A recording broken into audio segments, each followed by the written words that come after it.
All right, and Mr. McLeod, good morning, sir. Morning. We're here for a docket call as well as several motions that you filed up, that you noticed up. One of them does require some testimony. That was the motion to suppress the chemical test results. Your filing the motion triggers the prosecutor's burden to establish that that search was taken properly. Is there any opening statement you want to make, Mr. McLeod, about your motion to suppress the chemical test results? And you'll have an opportunity to argue after the testimony as well. Any opening statement you want to make? Well, I just received an email from Julie Rattel. I don't know if she's a court administrator or clerk. She works in the prosecutor's office. Okay, I just received an email from her on Friday with the warrant that was never found in Discovery or anywhere. It just turned up Friday magically, I guess. Okay. So I'd like to open with that. Initially on that day, we were doing a BOI patrol. Other COs notified that there was a boat with expired registration. Subsequently, we found out that the defendant was intoxicated while he was operating the vessel, and that led to the arrest of him. Once he had exited the vessel, I noticed that he had to use the post on the dock for his balance to get out of it.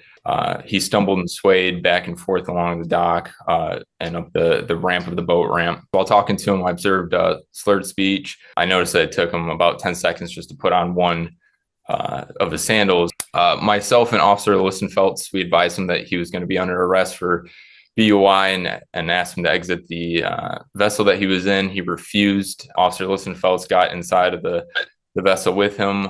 The defendant pulled away from Officer Listenfeldt.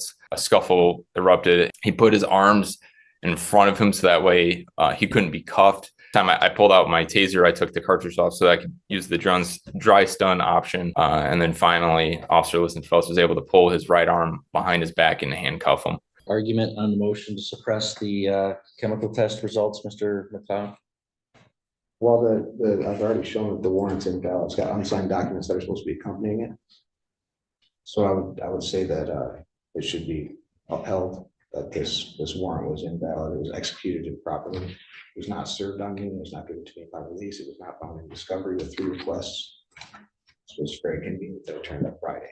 All right, thank you, Mr. Juliet. Just briefly, just based on, I understand the court has to make a credibility assessment here on whether the officer did in fact type up a search warrant and serve it on the defendant. He certainly had probable cause to draw blood. That's common procedure when somebody refuses a chemical test. The defendant displayed signs of intoxication, which led to the arrest for boating under the influence. He refused a chemical test when offered one. Based on the observations of the officer, he had probable cause to submit for a search warrant for blood. He did that. He typed out the affidavit, and it looks like, to me, it looks like it's electronically signed. On defendant's exhibit 3, he said that he served it on the defendant, left it in jail. So I would ask the court to deny the defendant's motion. All right, well, the motion was to suppress the results of the blood test for alcohol in Mr. McLeod's body because the blood was drawn without a warrant. Based upon the officer's testimony in People's Exhibit 1, that blood was in fact taken pursuant to a search warrant issued by a magistrate. So therefore, it didn't violate the Fourth Amendment. The complaint and affidavit and warrant that the defendant's referring to are the charging documents for the issuance of the charge. It doesn't have anything to do with the drawing of the blood. There was a warrant for the drawing of the blood, and it was drawn. And the officers testified that they did leave the warrant and tabulation and affidavit at the jail for him. Whether that got to him or not is frankly immaterial.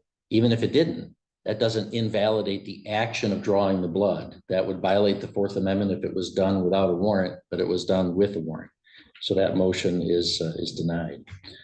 Mr. McLeod, you also have a motion to dismiss on procedural grounds for a probable cause conference not being timely held or validly waived. Any additional argument you want to make on that motion? Yeah, the waiver was supposed to be signed by both parties. That's state law, and only the prosecuting attorney signed it. And then neither my defense attorneys or myself signed it. I'm just curious how that could transpire. Hey, Mr. Juliet. Just briefly, I did submit a response to this and I did research the case law on this. I did confer with district court. It doesn't look like a probable cause conference was held.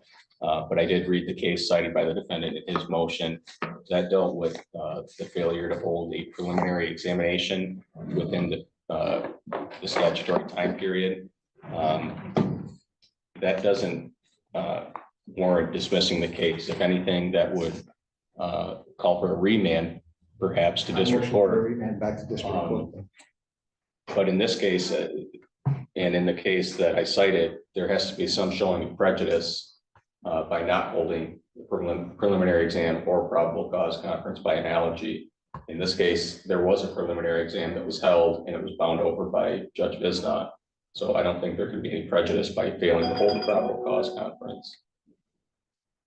All right, yeah, Mr. McLeod, the purpose of the probable cause conference is to see whether somebody wants to run the prelim or waive the prelim to address any bond issues. You were already free. You weren't being held in jail and you did run the prelim. So there's, even if a probable cause conference wasn't held, there's no Probable cause prejudice. conference could have stopped a lot of this procedures because the probable cause is all hearsay. No, but see, probable cause conference, the prosecutor doesn't have to prove probable cause at that hearing. They have to prove it at the prelim. The probable cause conference, it's maybe not a great name for it, but that conference is just to address, are we running a prelim? What issues might there be at the prelim? Should the defendant be released from the jail pending the prelim? But does it not still need to be waived by both parties? It does, but the fact that it didn't has no prejudice to you. So defendant moves to dismiss the case on the ground the probable cause conference was not timely held and that it was not validly waived. Actually, I'm making my ruling now, Mr. McLeod. Defendant relies on People v. Weston involving the failure to timely hold a preliminary examination for an in-custody defendant. His reliance is misplaced, however. In People v. Crawford, the Michigan Supreme Court held that the Weston remedy must be invoked prior to the preliminary examination being held. In any event, Weston did not address probable cause conference, which did not exist at the time. The probable cause conference is to address possible plea negotiations, bond matters, and the scheduling of the preliminary examination. Defendant has shown no prejudice, even if a probable cause conference was never held and not validly waived. Moreover, defendant exercised his right to the preliminary examination. Dismissal is an extreme remedy and defendant has not shown that it is warranted. Accordingly, his motion to dismiss is denied. you say exercise my right to preliminary. Wasn't that kind of a forced situation under duress and threat of arrest? It's your right to have a prelim and you exercised it. So you exercised a right and it was held. So there's no harm to you. You exercised a right.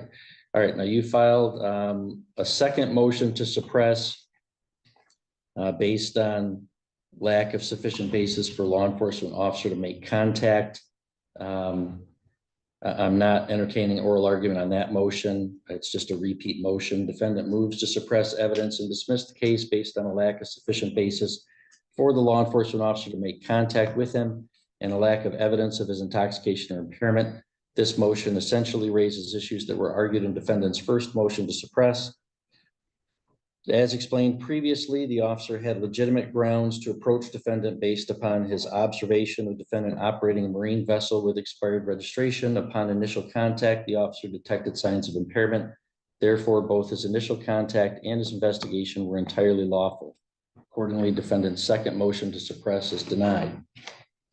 Mr. McLeod, you also filed a motion to reconsider the reconsideration. That's not really authorized in the court rules. I'm not entertaining oral argument on that. Defendant moves for reconsideration of this court's recent order denying his motion to reconsider this court's denial of his motion to suppress evidence for an allegedly illegal police contact. As the moving party, defendant bears the burden of demonstrating a palpable error by which the court and the parties have been misled, and that a different disposition must result from correction of the error. Moreover, a motion for reconsideration which merely presents the same issues ruled on by the court, either expressly or by reasonable implication, will not be granted. Defendant essentially raises the same issues that have already been briefed and argued. Defendant has failed to meet its burden of demonstrating a palpable error. Accordingly, the motion for reconsideration is denied. I think you're failing to notice or recognize the lack of jurisdiction that you have in this. Well, that brings us to you filed three more things, and I want to address those today because today was the motion cutoff. So you've got a And motion. I don't consent to that anymore either. I need more time to file these motions. Nope, no, today's the motion cutoff. You filed three more. I'm gonna hear them today. You have a motion to dismiss for lack of jurisdiction.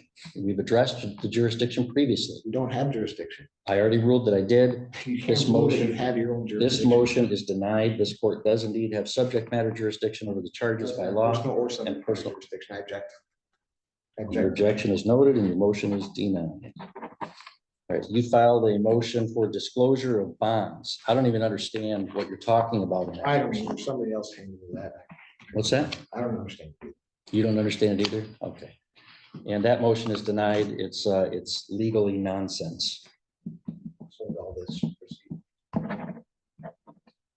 And Mr. McLeod, you're filing, I mean, I'm letting you represent yourself and you're filing motions that you're telling me today you don't even understand.